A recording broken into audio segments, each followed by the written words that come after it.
Okay, day 5, 10 questions and answer in English about stress. 1. What is stress? Stress is the body's reaction to demanding or difficult situations.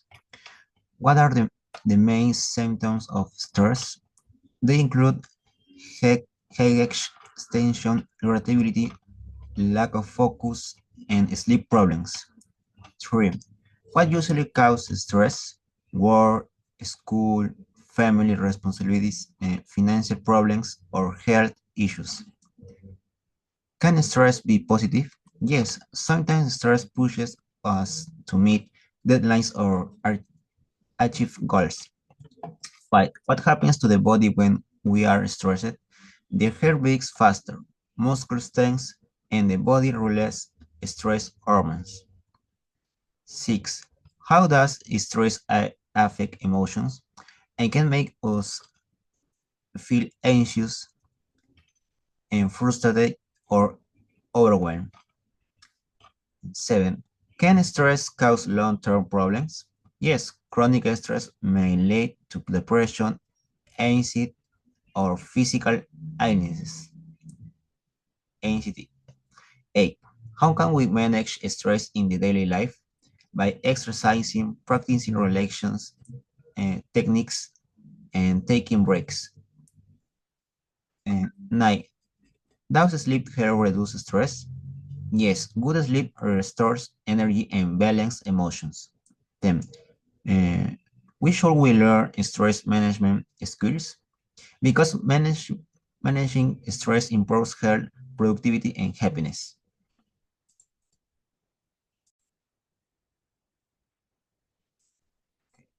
Hannah Wright by B. Charles Bukowski.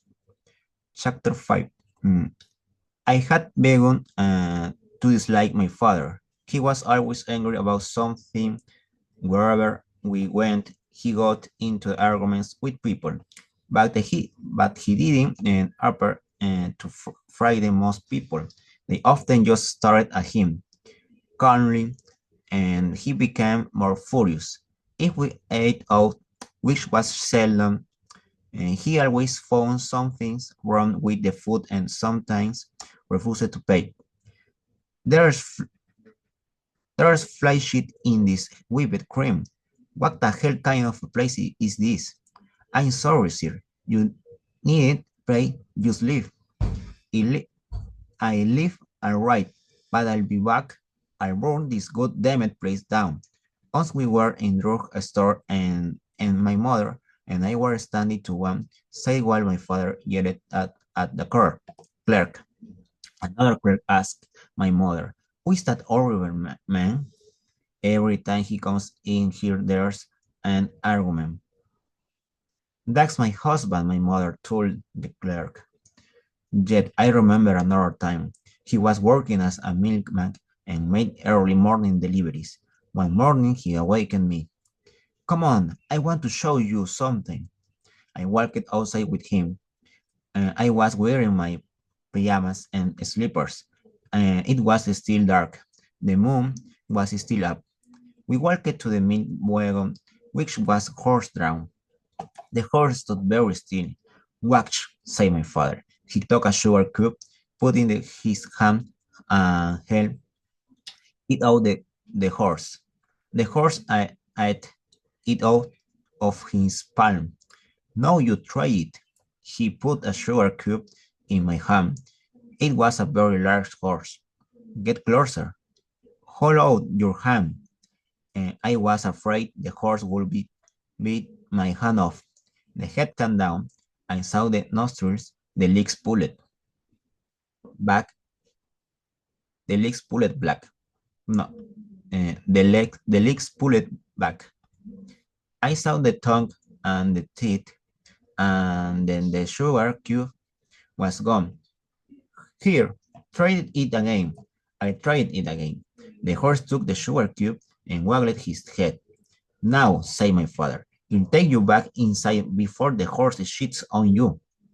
I was not allowed to play with other children. They are bad children, said my father. Their parents are poor. Yes, I read my mother. My parents wanted to be rich, so they imagined December's rich. The first children of my age that I knew were in kindergarten.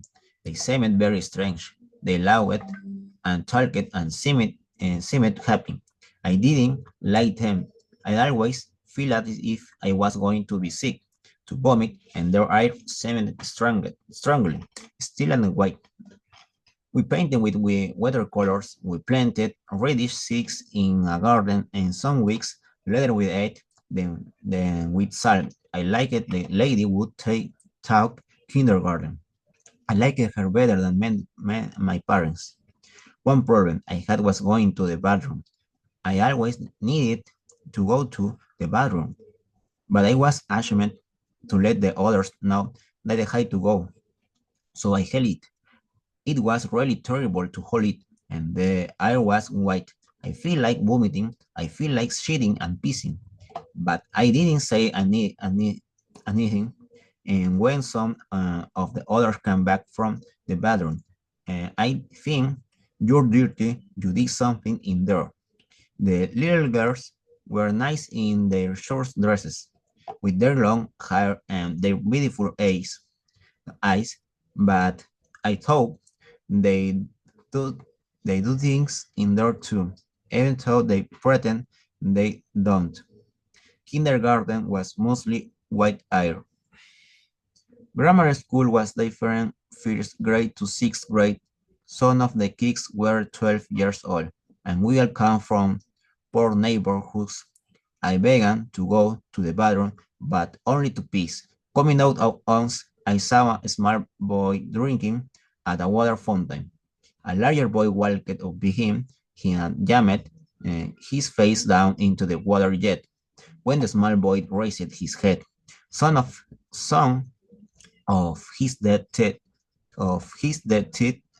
were broken and blood came out of his mouth. There was blood in the fountain. You tell anyone about this, the older boy told him. And I really get you.